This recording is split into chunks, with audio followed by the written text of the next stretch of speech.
प्रिय विद्यार्थियों, आज हम नया विषय, नया टॉपिक, छंद की परिभाषा, प्रकार, उदाहरण सहित समझेंगे।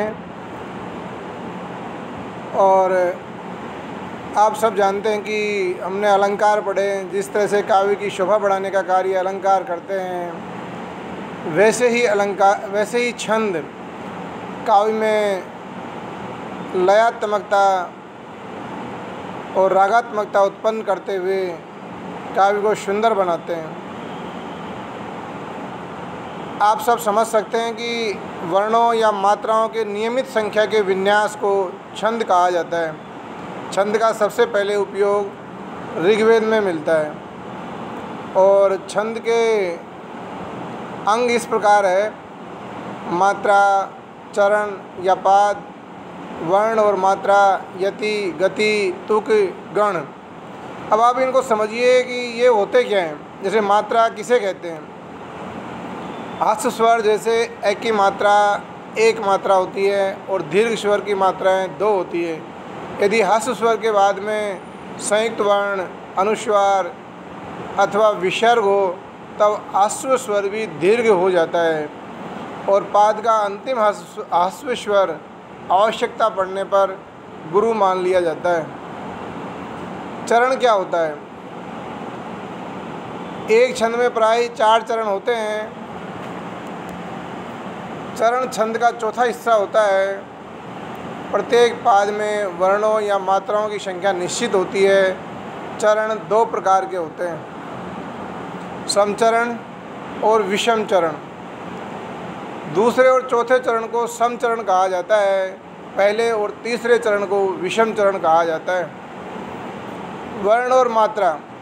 वर्णों के उच्चारण में जो समय लगता है उसे मात्रा कहते हैं। वर्ण की दृष्टि से 2 प्रकार के होते हैं। एक होता है ह्रस्व वर्ण जिसकी मात्रा लघु मानी जाती है। एक होता है दीर्घ वर्ण जिसकी मात्रा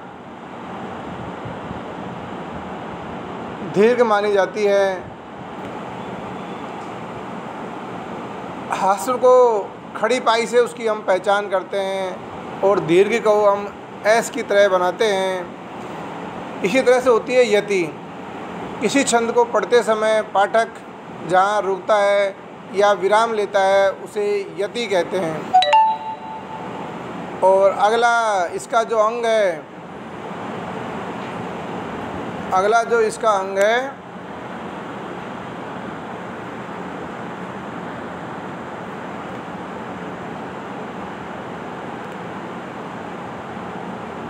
वो है तुक। चरण के अंत में वर्णों की आवृत्ति को तुक कहते हैं। गण। वर्णिक छंदों की गणना गण के क्रमानुसार की जाती है। 3 वर्णों का एक गण होता है।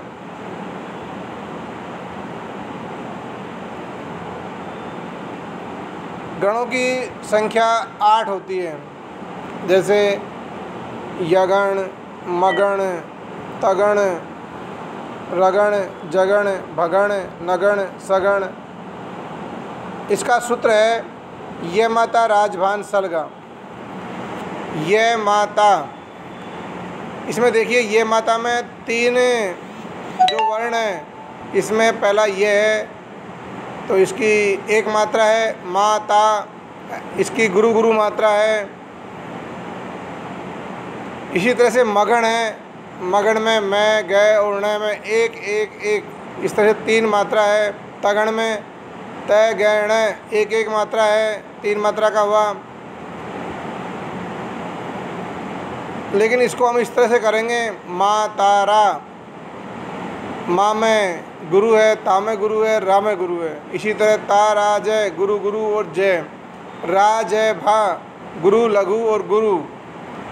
जभान लघु गुरु और गुरु लघु। भानस गुरु लघु लघु। नस्ल लघु लघु लघु और अंत में गुरु। इस तरह से इसकी मात्राएं गिनी जाती हैं। छंद 4 प्रकार के होते हैं। छंद में जैसे पहला है वर्णिक छंद। वर्णिक छंद में सभी चरणों में वर्णों की गणना की जाती है और इनके चरणों में वर्णों की संख्या समान रहती है। इसके साथ लघु और गुरु का क्रम समान रहता है। इसी तरह से मात्रिक छंद है। मात्रिक छंद में मात्राओं की गणना की जाती है और इसके प्रत्येक चरण में मात्राओं की संख्या तो समान होती है, किंतु लघु और गुरु का क्रम निर्धारित होता है।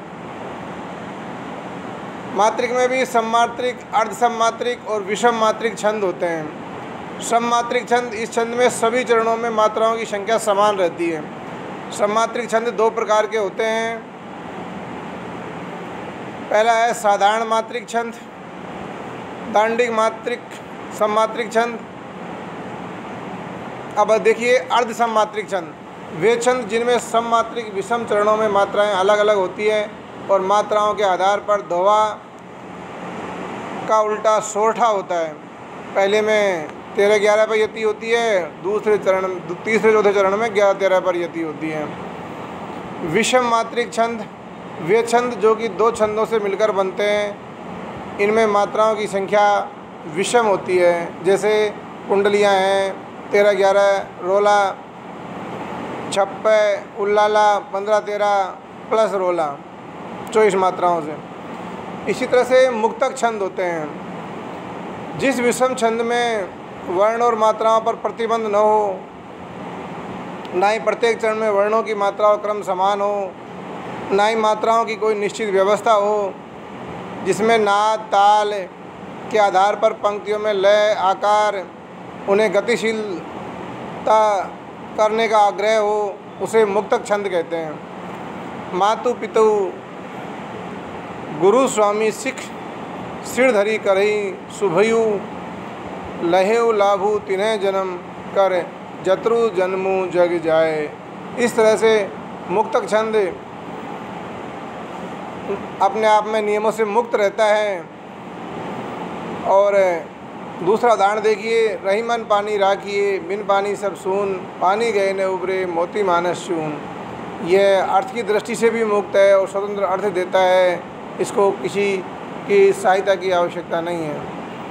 और अगला है वर्णिक व्रत छंद। इसमें वर्णों की गणना होती है। इसमें 4 चरण होते हैं। प्रत्येक चरण में आने वाले लघु गुरु का क्रम सुनिश्चित होता है। इसे सम छंद भी कहते हैं। जैसे मत्त गयंद सवैया छंद। प्रमुख मात्रिक छंद इस तरह से हैं: दोहा छंद, सोरठा छंद, रोला छंद, गीतिका छंद, हरि गीतिका छंद, उल्लाला, चौपाई, वर्वे, छप्पे, कुंडलियाँ, दिग्पाल, आला, वीर छंद, साड़ छंद, ताटक छंद, रूपमाला छंद, त्रिभंगी छंद। ये इस तरह से छंद होते हैं। अब आपके सिलेबस में ये सारे के सारे छंद नहीं चलते हैं। निश्चित इनका एक क्रम है, उनको हम समझते हैं। आपके पहला चलता है दोहा छंद। दोहा अर्ध सममात्रिक छंद होता है। ये सोरठा छंद के विपरीत होता है। इसमें पहले और तीसरे चरण में 13-13 तथा दूसरे और चौथे चरण में 13-11 मात्राएं होती हैं। अर्थात आप समझ सकते हैं, पहली पंक्ति में 13-11, दूसरी पंक्ति में 13-11। इस तरह से 24-24 मात्राएं एक एक पंक्ति में होती है। लेकिन यति प्रथम चरण में 13 मात्राएं होने के बाद आती है, दूसरे चरण में 11 मात्राएं होने के बाद आती है। अंत में लघु होना जरूरी होता है। अब आप रोला को भी देख लीजिए साथ के साथ। यह मात्रिक छंद होता है। इसमें 4 चरण होते हैं। इसके प्रत्येक चरण में 11 और 13 के क्रम में 24 मात्राएं होती हैं। इसे अंत में 2 गुरु और 2 लघु वर्ण होते हैं। अब आप समझ गए होंगे, दोहा और रोला एकदम एक दूसरे के मात्राओं की दृष्टि से उल्टे हैं। दोहा में 13-11 पर यति होती है, रोला में 11-13 पर यति होती है। जैसे हम इस उदाहरण को देखिए, नीलांबर परिधान हरित पट पर सुंदर है, सूर्य चंद्रमा युग मुकुट मेखला रत्नाकर है, नदियाँ प्रेम प्रवाह फूल तारे मंडन हैं, बंदी जन खग वृंद शेष फन सिंहासन है।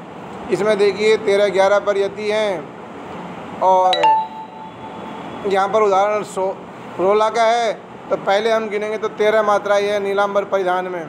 हरित पट पर सुंदर है में 11 मात्राएँ हैं। इधर 13-11 होने से रोला छंद हो जाता है।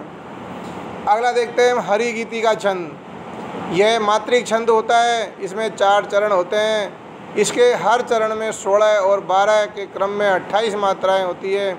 इसके अंत में लघु गुरु का प्रयोग अधिक प्रसिद्ध है। जैसे मेरे इस जीवन की है तू सरस साधना कविता, मेरे तरु की तू कुसुमित प्रिय कल्पना तलतिका, मधुमेह मेरे जीवन की प्रिय है तू कल कामिनी, मेरे कुंज कुटीर द्वार की कोमल चरण गामिनी। इसमें समझ सकते हैं 28 मात्राएं हैं और 16-12 पर यति है। अब देखिए चौपाई छंद, यह एक मात्रिक छंद होता है। इसमें 4 चरण होते हैं। इसके हर चरण में 16 मात्राएं होती है।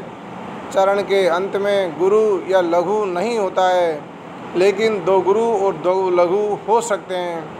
अंत में गुरु वर्ण होने से छंद में रोचकता आ जाती है। जैसे उदाहरण देखिए, इही विधि राम सभी समुझावा, गुरु पद पदुम हर्षि सिर नावा।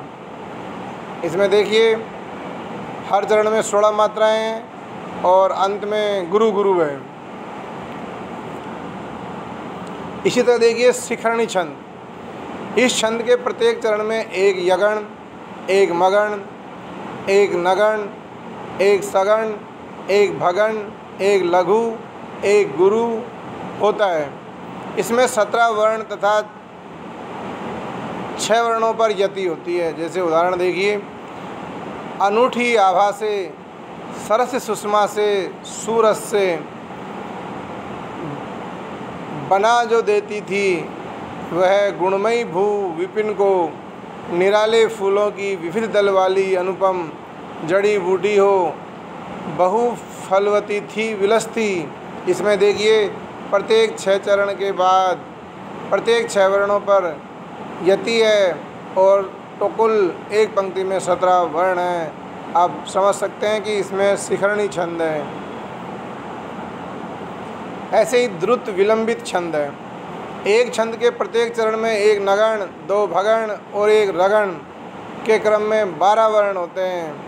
4 चरणों पर यति होती है।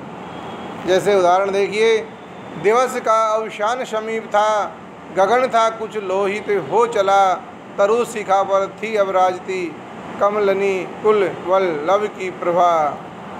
इसमें आप देखिए प्रत्येक चरण में एक नगण है, 2 भगण है, एक रगण है और इस क्रम में कुल 12 वर्ण है और 4 वर्णों का यह 4 चरणों का ये छंद है।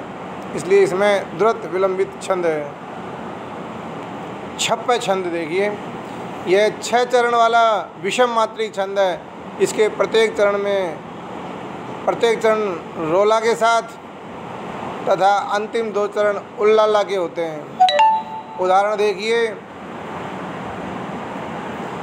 नीलांबर परिधान हरित पट पर सुंदर है, सूर्य चंद्र युग मुकुट मेखला रत्नाकर है, नदियाँ प्रेम प्रवाह फूल तारा मंडल है, बंदी जन खग वृंद शेष फन सिंहासन है, करते अभिषेक पयोद है बलिहारी इस वेश की, हे मातृभूमि तो सत्य ही सगुण मूर्ति सर्वेश की। अब आप इसमें देख लीजिए प्रत्येक 4 चरण पर रोला है और 6 चरणों वाला विषम मात्रिक छंद है। अंतिम 2 चरण उल्लाला के हैं। अतः इस तरह की पंक्तियों में 56 छंद होता है। अब देखिए मालिनी छंद। इस वर्णिक समृद्ध छंद में 15 वर्ण होते हैं। 2 तगण, 1 मगण, 2 यगण के होते हैं। 8-7 वर्ण एवं 8-7 वर्ण 8 और 7 वर्ण एवं विराम होता है। प्रभु दित मथुरा के मानवों को बना के, सकुशल रह के, ओ विघ्न बाधा बचा के, निज प्रिय सूत दोनों साथ लेके सुखी हो, जिस दिन पलटेंगे घे स्वामी हमारे। अब आप काव्य में इनका महत्व समझ सकते हो कि अलंकारों का क्या महत्व होता है। जैसे छंद से हृदय का संबंध होता है, छंद से मानवीय भावनाएं झंकृत होती है, छंदों में स्थायित्व होता है, छंद के सरस होने के कारण मन को भाते हैं। जैसे उदाहरण देखिए, भभूत लगावत शंकर को, हई लोचन मध्य परो झरी के, ही की फुफकार लगी शशि को, तब अमृत बूंद गिरो चीरी के। तेही ठोर रहे मृगराज तुचाधर, गरजत भेवे चले उठी के। सुरभि श्रुतवान भाग चले, तब गोरी हंसी मुख आंचल दे। इस तरह से ये काव्य में रस उत्पन्न कर देते हैं और आह्लाद, आदमी पढ़ने वाले पाठक को आह्लादित कर देते हैं। धन्यवाद।